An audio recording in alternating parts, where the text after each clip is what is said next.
Education system আপনি তো বরবাদ করার জন্য বসে আছেন। আপনি বরবাদই হো গিয়া আবি। বাংলার শিক্ষা ভেঙে দাও, বাংলার স্বাস্থ্য ভেঙে দাও, বাংলার অর্থনীতি ভেঙে দাও। আর আপনার বন্ধু, আপনার এজেন্সি আছে, নামগুলো আর বলছি না, আপনারা সবাই জানেন, এজেন্সি দিয়ে লোককে ভয় দেখাও। এটা বড় করাপশন নয়? যারা বর্ডার পার দেয় তারা স্মাগলিং করে, আর দোষটা হয় পলিটিক্যাল লোকেদের। কয়লা কার আন্ডারে? সেন্ট্রাল। গরু কার আন্ডারে? সেন্ট্রাল। বর্ডার কার আন্ডারে? সেন্ট্রাল। ঢোকাচ্ছেন কি করে? সব তো ঢুকতে দিচ্ছেন টাকা খাইয়ে। লজ্জা করে না? Charity begins at home. আয়নায় নিজের মুখটা দেখেছেন কখনো? নাকি ভাবেন আপনি বললেন টেলিপম্পটারে পড়ে আর সবাই আপনার কথায় সব বিশ্বাস করলো?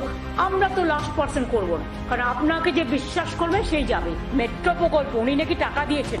9-10 সালে আমি যখন মিনিস্টার ছিলাম, রেলওয়ে মিনিস্টার, 11 মার্চ পর্যন্ত, আপ টু মে ইলেকশন পর্যন্ত, এবং 90 এবং 100 ইয়ারে সেঞ্চুরিতে, তখন এই প্রজেক্টগুলো করে আমি পিঙ্ক বুকে টাকা রেখে এসেছিলাম। আমি থাকলে আমি প্রোগ্রামগুলো 1 বছরের মধ্যে করে দিতাম। আপনারা তো এত বছর টাইম নিয়েছেন। লজ্জা করে না মিথ্যে কথা বলতে? মিথ্যার ঝুড়ি, মিথ্যের সওদাগর।